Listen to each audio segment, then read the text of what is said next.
ইসরোতে মহাকাশযান নিয়ে বিশেষ প্রশিক্ষণ ও গবেষণার সুযোগ পেল দক্ষিণ দিনাজপুর জেলার পতিরামের নবম শ্রেণীর এক ছাত্রী অর্পিতা সাহা।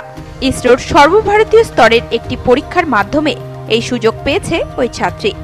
প্রসঙ্গত গত বছরই একই প্রশিক্ষণের জন্য ডাক পেয়েছিল পতিরামের উপাসনা মণ্ডল। এবারে একই এলাকার এবং একই স্কুলের ছাত্রী অর্পিতা সেই ইসরোতে ডাক পেয়েছে। এই খবর ছড়িয়ে পড়তেই খুশির হাওয়া শিক্ষা মহলে। জানা গেছে অর্পিতা সাহা পতিরাম বিবেকানন্দ গার্লস হাই স্কুলের নবম শ্রেণীর ছাত্রী। অর্পিতার বাবা দীপঙ্কর সাহা পেশায় ব্যবসায়ী, মা পর্ণা সাহা গৃহবধূ। সাধারণ দরিদ্র পরিবারের মেয়ে অর্পিতা। এবছর 1 মার্চ অনলাইনে ইসরোর যুবিকা নামক একটি পরীক্ষায় বসে অর্পিতা। এরপরেই সম্প্রতি এই পরীক্ষার ফলাফল বের হয়। ইসরো থেকে 14 দিনের জন্য একটি ইয়ং সায়েন্টিস্ট প্রোগ্রামে ডাক পেয়েছে ওই ছাত্রী। অন্ধ্রপ্রদেশের শ্রীহরিকোটার সতীশ ধাবন স্পেস সেন্টারে 25 দিন ধরে পঠন পাঠন ও নানা গবেষণামূলক প্রশিক্ষণ দেওয়া হবে। বৃহস্পতিবার অন্ধ্রপ্রদেশের শ্রীহরিকোটার উদ্দেশ্যে রওনা দিলেন অর্পিতা এবং তার বাবা। ইসরোতে প্রশিক্ষণ ও গবেষণার সুযোগ পাওয়ায় খুশি ওই ছাত্রী ও তার পরিবার। এই বিষয়ে ছাত্রী অর্পিতা সাহা বলে, হ্যাঁ, তো 20 ফেব্রুয়ারি থেকে এই পরীক্ষাটি শুরু হয়েছিল এবং এটি প্রত্যেক বছরই হয়ে থাকে। হ্যাঁ, এটাতে আগের বছর যে উপাসনা দিদি গিয়েছিল তার থেকে আমি অনেক বেশি ইন্সপায়ার্ড হয়েছি এবং তারপরে আমি এই পরীক্ষাটি দিলাম।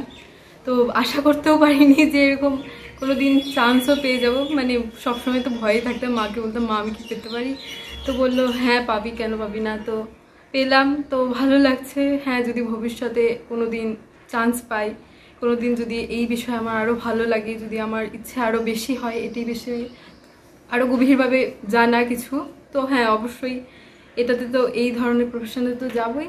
তাছাড়াও হ্যাঁ, ডাক্তারির প্রতিও একটা আলাদাই টান আছে, যে এখানে হ্যাঁ ওখানে তো এইখানে যদি কিছু না হয় বা ওইটা আরেকটা কিছু।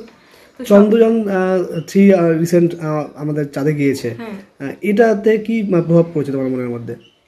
হ্যাঁ, তো যখন গেল তখন তো অবশ্যই ভারত থেকে এইরকম কিছু গেল, খুব ভালো লেগেছিল আর খুব প্রাউডও হচ্ছিল যে নিজের দেশ থেকে। কারণ সব দেশ তো অনেক বড় বড় এবং উন্নত দেশ আছে যেগুলো থেকে এখনো যেতে পারেনি, কিন্তু ভারত এখনো উন্নয়নশীল একটি দেশ। সেখান থেকে এত তাড়াতাড়ি এত কম টাকায় মানে যাওয়া একটা খুবই বড় ব্যাপার। সেখানে তুমি প্রশিক্ষণ দিতে যাচ্ছ, তোমার কেমন লাগছে? অবশ্যই খুবই ভালো লাগছে। মেয়ের এই সাফল্যে গর্বিত তার পরিবারের সদস্যরা। নিজের প্রচেষ্টাতেই ওই ছাত্রী এই সাফল্য অর্জন করতে পেরেছে বলে জানিয়েছেন ছাত্রীর মা পর্ণা সাহা।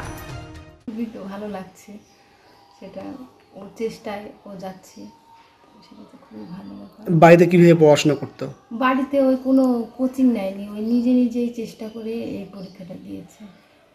নিজের চেষ্টাতেই ও এটা উত্তীর্ণ হয়েছে। খুবই মানে পেছনে খুব ইয়ে করেছে। এগুলো বাদে অন্য কোনো পড়াশোনার বিষয়ে অন্য কিছু শখ কি রয়েছে?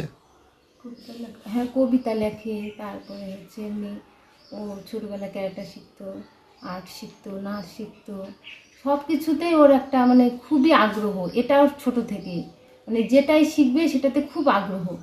যে এত বড় একটা পরীক্ষায় একটা সুযোগ পাচ্ছে এই জেলা থেকে, কি বলবেন এই বিষয়ে?